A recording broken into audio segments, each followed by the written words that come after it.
Good morning, everyone. On this Monday morning edition of Sports Shorts Daily, presented by the Bears Casino, Ronnie Rance alongside Tommy Krysan. Get you caught up on what happened over the weekend and some thoughts from each of us. TK joining us at Court Street Cafe in Port Allen, as he always does each and every Monday, just 5 minutes across the Mississippi River Bridge from downtown Baton Rouge. You can be at Court Street Cafe. All right, TK, LSU. The Tigers go on the road. It was a very winnable game. I thought Ole Miss was the better team. They deserved to win. They had 200 more yards of offense than LSU did. But there was still woulda, coulda, shoulda in this ball game for LSU. And as much as I think Ole Miss is a nice team and a good team, I think we're learning more and more that LSU may not be as elite as we thought they were.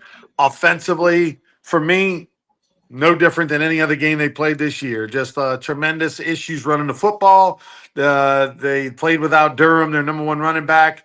That's no excuse, though. They have plenty of other running backs that they are, including the number one high school running back in the country last year and all that stuff. And they still can't run the ball consistently at all. Yeah, they'll pop one here or there every once in a while, but they can't run the ball when they need to. They can't get the 4 or 5 yards at a clip. It's a lot of no gain, 1 yard, and then maybe something on a one carry. And then offensively, I don't know if Nussmeier is more hurt than we realize with the torso. I don't know if other players are hurt, but one thing I noticed in the game, Tommy, was Ole Miss was a lot more physical with their defensive backs against our outside receivers. Ole Miss's DBs had much more physicality. Were able to just push all our receivers to the boundary. Our receivers weren't fighting through contact, weren't fighting, those balls in the air. They weren't getting through the defender, either drawing penalties or catching the ball. And LSU really kind of deserved to lose this one. And to me, now at 4-1 with an off week, South Carolina coming to town in 2 weeks, and they'll be favored in that one, and they should beat South Carolina. South Carolina doesn't look as good as they did a year ago, but obviously, who knows? But if they go to 5-1 and there's halfway through their season, I don't have the belief and the confidence and what I'm seeing right now out of this team that this is a 10-2 team. I don't see them going 6-1 on the back end, is what I'm saying, TK. I agree with you. And I didn't get to see a lot of the game because we had a tournament going on at school, but I saw a good bit of it, listened while I left radio driving back and all that. But, Derry Beckwith nailed it on Sports Shorts Radio. He said Ole Miss was going to play a three-man front with two high safeties and see their LSU to run the ball or let LSU see if they can, and then they would adjust. They couldn't run the ball against a three-man front. And they did not win the line of scrimmage, albeit they were in the game, had a chance to win, but couldn't finish it off. You give Ole Miss credit for that, but the play calling was a little sketchy in a lot of spots too. And it's easy to call plays on the sofa, we get that, but I mean, and so maybe they just don't have the talent we thought they had offensively. Certainly, the defense is better. Certainly, the defense has improved and got a boated load of talent. A lot of guys are going to get a shot in an NFL camp. But offensively, which is what college football and all of football is all about now, it's offense. Move the ball, move the chain, score points. LSU just not there against, Arkansas went crazy on Ole Miss's defense. And then Arkansas got blown out by Notre Dame, fired Coach Sam Pittman. But LSU couldn't get, for whatever the reason, and Brian Kelly, I don't know. I don't know that he has the answers because of the dust up with Michael Cauble a few weeks ago. I think Cauble hit a nerve, and Kelly might deep down know, hey, we ain't got it offensively. We have it defensively. We don't have it offensively. And if you don't have an offense, I'm like you. I can't see a lot of wins down the road unless the offense significantly improves. And it starts with the offensive line. And next up, Garrett Nussmeier. And can they get Durham back? And can the receivers become the receivers? It's just hard to watch sometimes. The backup quarterback from Ole Miss started the last 3 years at Ferris State College in Michigan, won 2 of 3 national championships, their Division II power. Went into the portal in the spring, so he didn't get to Ole Miss till May. started off fourth on the depth chart, worked his way to a backup spot at the beginning of the season, and now after 3 games is way more. I mean, I don't say way more. He is a Heisman Trophy conversation, and Garrett Nussmeier is not. I mean, that's how the world has changed in 30 days. I mean, that is no exaggeration. That Ole Miss's quarterback, who nobody knew who he was a month ago, is a Heisman Trophy conversation guy after 3 games. And Garrett Nussmeier, the only way he's going to Heisman Trophy is somebody gets an invite. Like from a friend's parents because they're in the audience going to see somebody win the Heisman. Well, you made these comments last week on Sports Shows Daily. If the Ferris State guy, if LSU can't, well, they didn't. So, there's more question marks for LSU today than people would have hoped there would be at this point of the season. Yeah, the open date's good and cool, and we know that story. But there's the question marks that you had. Now you have a lot more question marks. And Right. then, okay, the defense is better. Everybody hoped and thought they'd be better. Like Baker said, they'd be better, and they are. There's no question they are. But I don't know if this is you always get on me about cliches, but complimentary football ain't there for LSU. A couple of years ago, you had Jaden Daniels winning a Heisman or a tremendous offense, and the defense was atrocious. Now you have the defense playing, like a top tier SEC team, but you have an offense that's a bottom tier SEC team, and top bottom. What does that mean? It means somewhere in the middle, 7-5, 8-4. That's what you're looking at. Yeah, I mean, really, it feels like the ceiling for this team is 9-3. I mean, that's when you stare down their Is it safe to schedule. say Western Kentucky is the only sure win left? Yeah, yeah. And so, I think they'll beat South Carolina. That said, you'll be 5-1 with 6 games to play. Like you said, Kentucky gets you to 6 wins, and then beyond that, you got 5 games left, and of those 5 games, you got to think at Alabama's a loss. You got to think the Texas A&M game is going to be difficult. Texas A&M won last year, and they're ranked.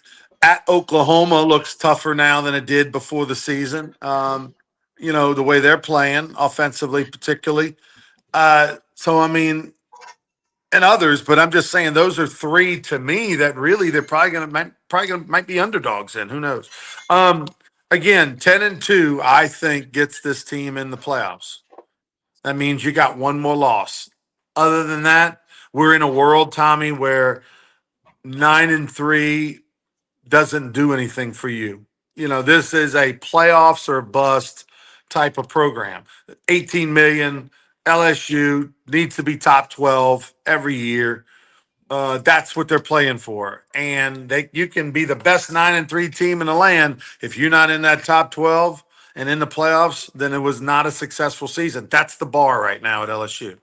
I agree 100%. Especially, you used to be able to hang your hat on, hey, we won the West, and we went to Atlanta. But you can't do that anymore. We don't have East West. So you're right. It's the low bar is 9-3, and probably not in the playoffs if 9-3. 10-2 gets you in. I mean, so that's where it's at. That's reality. That's what LSU and the rest of the SEC is facing. Because it's going to be wild and crazy. I mean, and the upsets that we're seeing nationwide, all the conferences, it doesn't matter. There, It's just the there was way it some goes.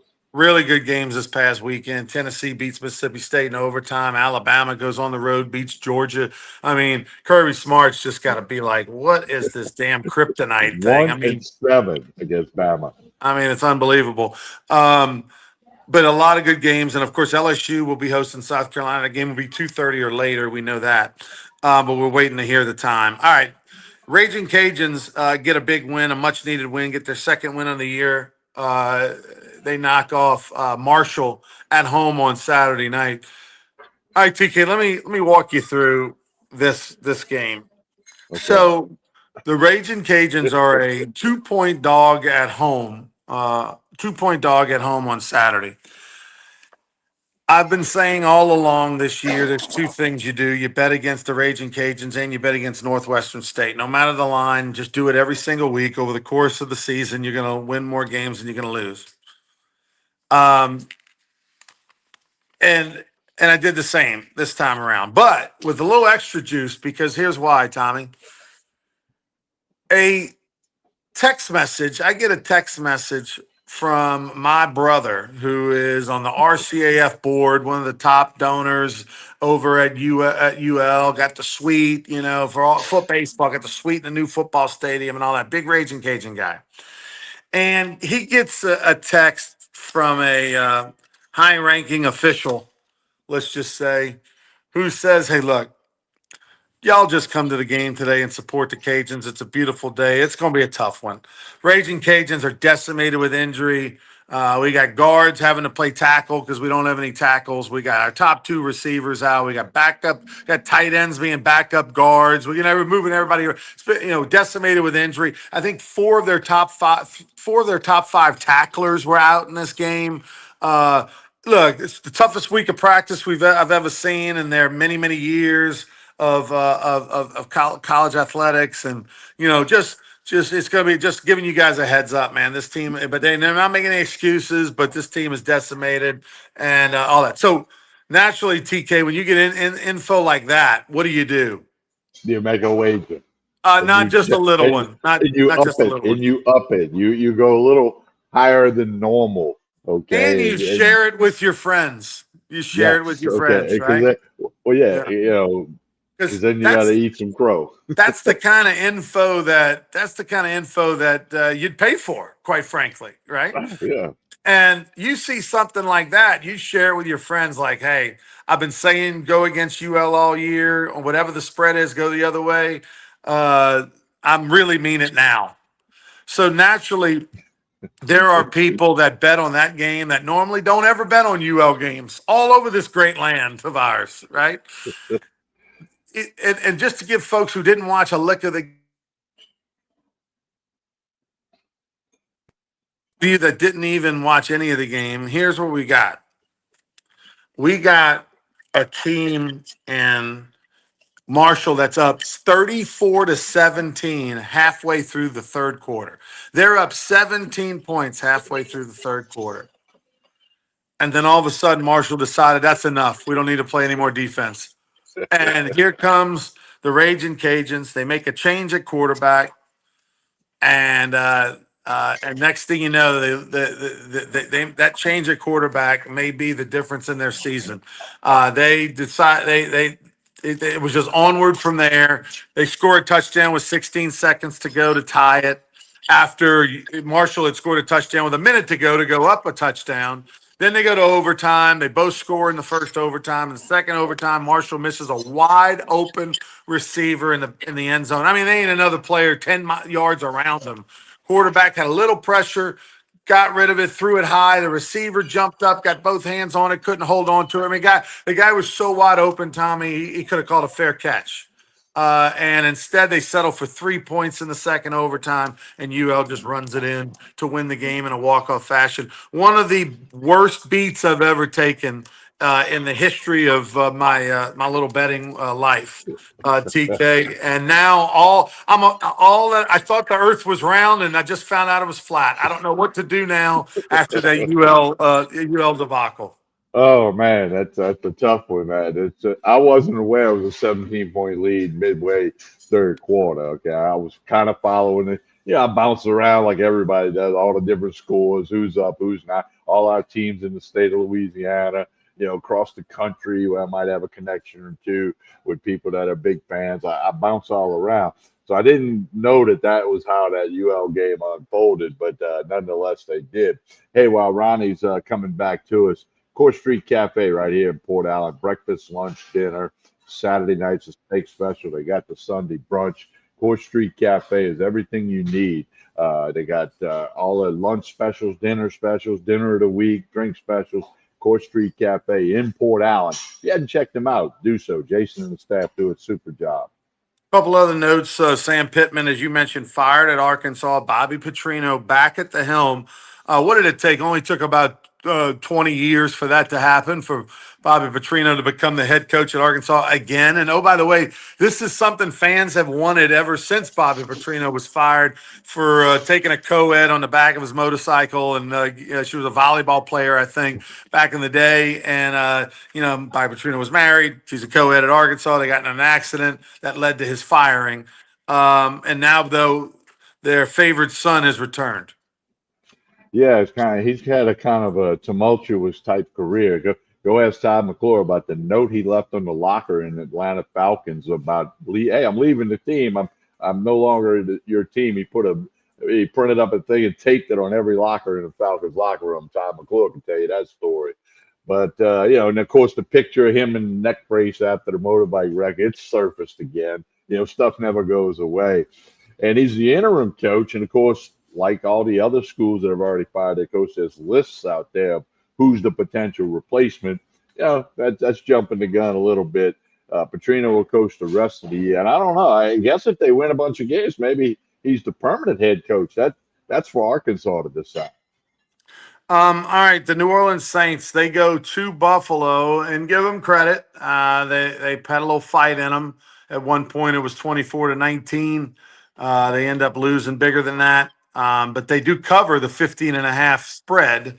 And now the Saints come home. They're 0-4. Remember, 0 and over under 5.5 wins on the season. They're 0-4. By the way, if you're curious to get on board the train, if you lay $100 on under 3.5 wins, you'll win 125.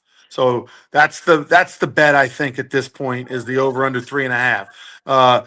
The Saints have 13 more games left. 3-10 is probably realistic. That's the ceiling. That's what I'm saying. Like, I think 2 and whatever, 15, 3 and 13, 3 and 14. That to me is realistic for where they end up on the season. I would lay that bet.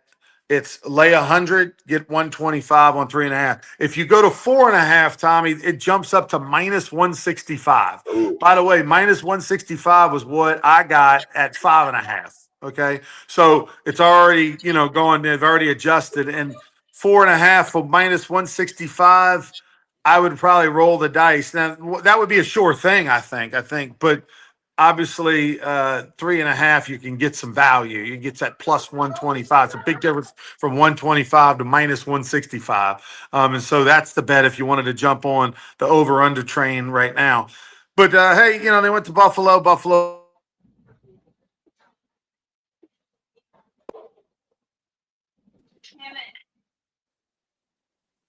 So, the Saints are one of 2 teams in the league that are 0-4. The Titans are 0-4. Then you got the Jets and the Dolphins playing tonight, who are both 0-3. One of them will be 0-4 unless they tie like the Packers and Cowboys did last night. Saint Giants coming to town. They got their first time an 0-3 team beat a 3-0 team since 2008. Giants beat the Chargers. Jackson Dart threw for a touchdown, ran for a touchdown. A lot of people liked him coming out of Ole Miss. We talked to him about him on Sports Choice Radio through the course of the year, the draft, etc.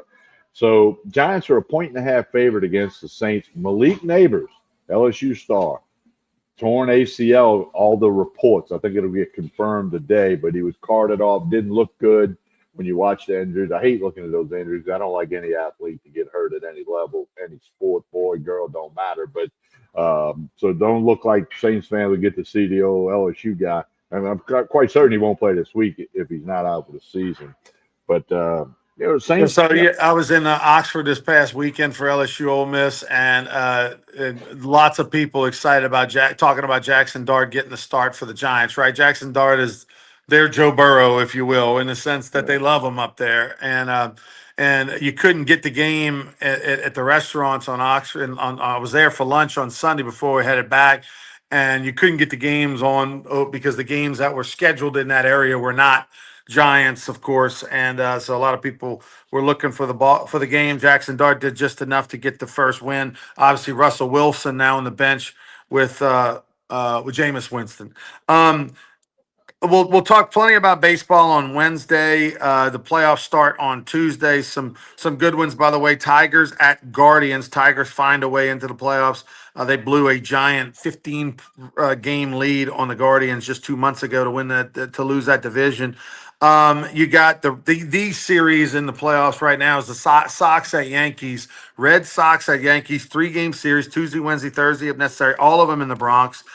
You got the Padres traveling to Chicago to take on the Cubs in a 3 game series, and the Reds at Dodgers. Reds at Dodgers.